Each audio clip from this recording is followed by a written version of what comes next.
teman-teman, kembali lagi di Auna Family Channel. Bagaimana nih kabar kalian hari ini? Semoga kalian semua dalam keadaan sehat dan semangat untuk belajar dari rumah pada hari ini. Nah teman-teman, materi yang akan kita bahas pada hari ini yaitu keberagaman dalam Bhinneka Tunggal Ika. Sebelum belajar, mari kita awali semuanya dengan berdoa. Berdoa dalam hati dimulai.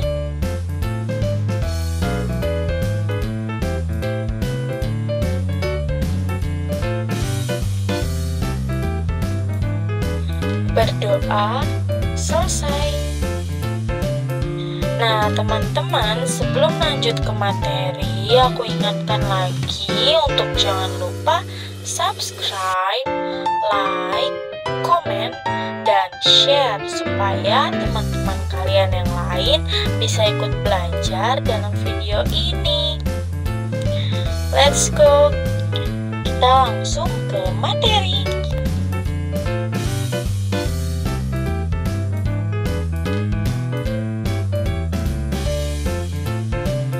Teman-teman, Indonesia memiliki kebudayaan yang sangat beragam. Indonesia memiliki 17.504 pulau dan lebih dari 700 suku bangsa yang tersebar dari Sabang sampai Merauke. Nah teman-teman, apakah kalian tahu arti dari Bhinneka Tunggal Ika? Jadi, Bhinneka Tunggal Ika menggambarkan konsep bahwa meskipun Indonesia terdiri dari beragam suku, agama, ras, dan budaya, bangsa Indonesia tetap menjadi satu kesatuan yang tidak terpisahkan. Keberagaman tersebut diakui, dihargai, dan disatukan dalam semangat persatuan.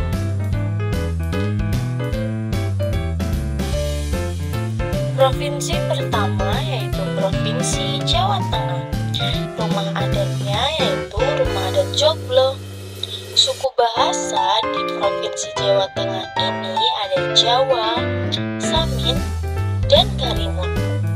Kesenian daerahnya adalah tari serimpi. Lanjut lagi, yang kedua ada Provinsi Sumatera Barat dengan rumah adat yaitu Rumah Gadang.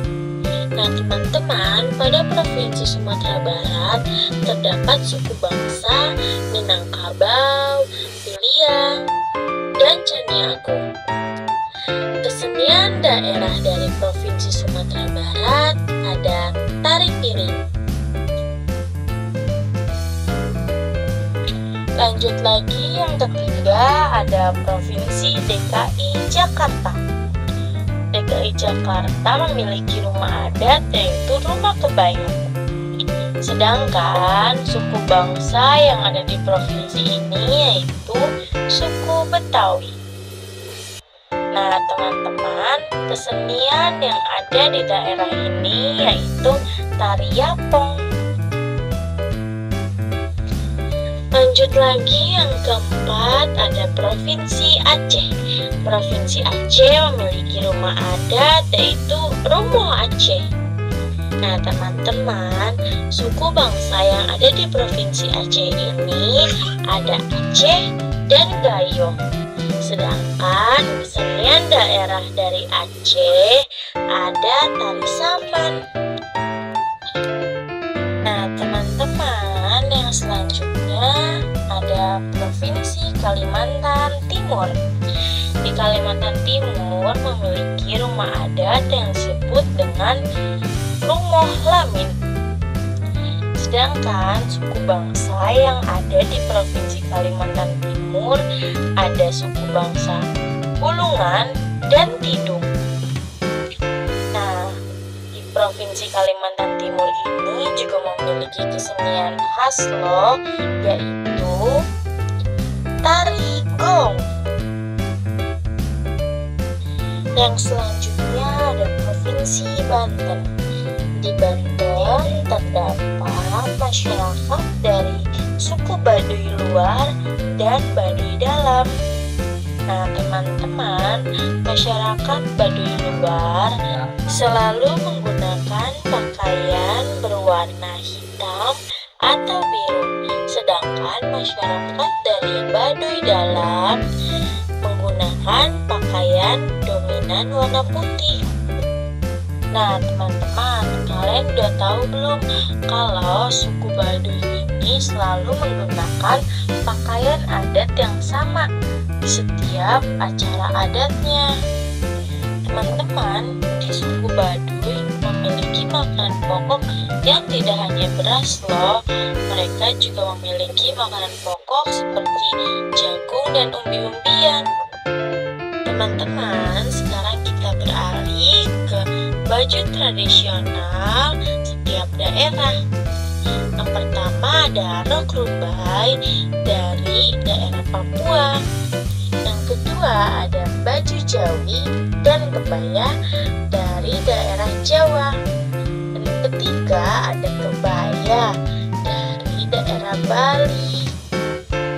Teman-teman, yuk kita belajar mengenali provinsi-provinsi yang ada di Indonesia melalui lagu supaya lebih seru dan asik.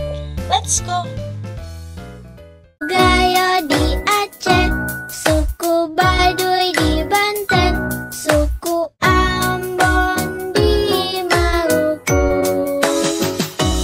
suku Batak, Minang, Jawa, dan Madura, suku Asmat, Bugis, Melayu.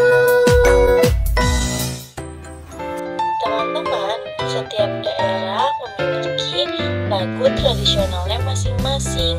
Sekarang, yuk kita belajar mengenal lagu daerah dari setiap provinsi melalui nyanyian supaya lebih seru dan asik.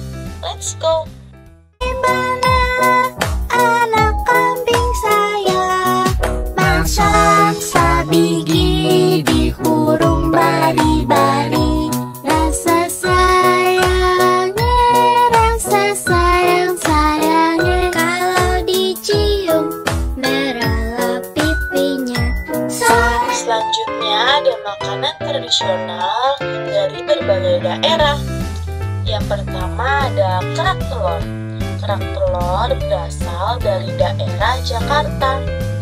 Kedua, gudeg. Gudeg berasal dari Yogyakarta. Yang ketiga ada ayam betutu, berasal dari daerah Bali. Keberagaman itu tidak hanya provinsi dan suku saja, melainkan ada perbedaan agama, warna kulit, bahkan bahasa. Nah, sekarang yuk kita lihat perbedaan pengucapan salam dari setiap agama. Let's go!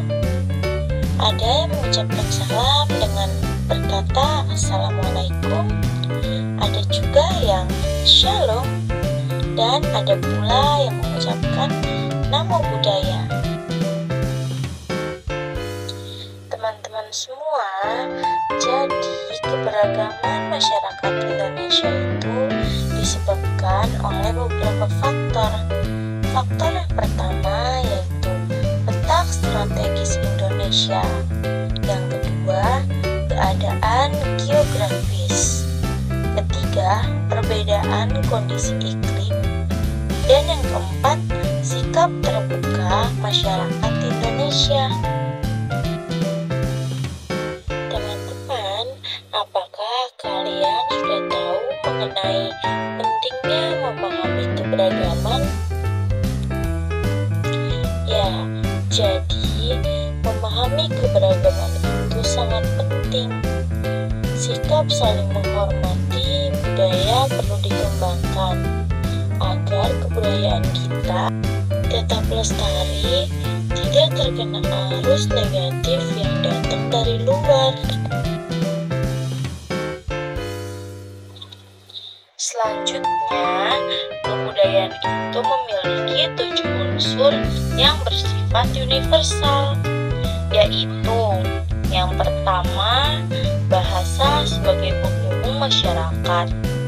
Yang kedua, sistem teknologi yang digunakan sehari-hari.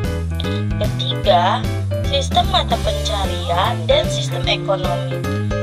Yang keempat, organisasi sosial atau sistem kemasyarakatan.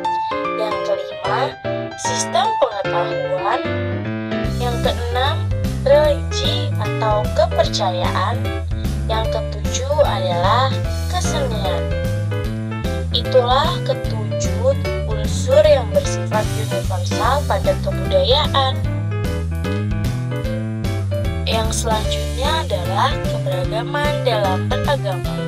Keberagaman agama adalah sistem keyakinan kepada Tuhan. Teman-teman tahu nggak nih agama apa saja yang diakui di Indonesia?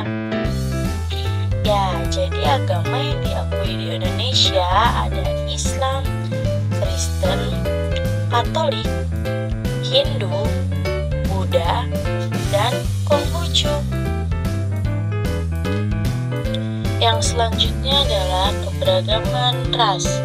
Ras berarti warna kulit. Keberagaman ras berarti keberagaman penduduk Indonesia yang didasarkan pada warna kulit dan ciri-ciri lain yang bersifat fisik. Secara umum, ras manusia dikelompokkan menjadi 5, yaitu yang pertama, Negroid, berkulit hitam dan rambut keriting. Kedua, Mongoloid, berkulit kuning langsat, rambut kaku, dan mata sipit. Ketiga, Kaukasoid, berkulit putih, mata biru, dan rambut pirang. Yang keempat, Australoid, berkulit hitam atau sawo matang. Yang kelima ada Khoisan atau Afrika Selatan. Nah, teman-teman, jadi inti dari makna Bhinneka Tunggal Ika adalah meskipun kita memiliki perbedaan suku, agama, ras, golongan, budaya, serta bahasa daerah, tetapi kita tetap satu, yaitu sebagai bangsa dan negara Indonesia. Nah, teman-teman, Bhinneka Tunggal Ika sendiri merupakan landasan mewujudkan persatuan dan kesatuan Indonesia.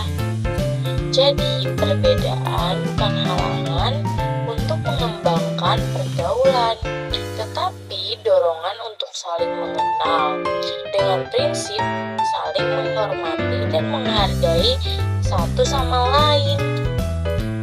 Nah, teman-teman, itu dia tadi materi mengenai Bhinneka Tunggal Ika. Sekarang kita sudah berada di akhir pembelajaran. Untuk mengakhiri pembelajaran, alangkah baiknya kita akhiri dengan berdoa sama-sama. Berdoa dimulai.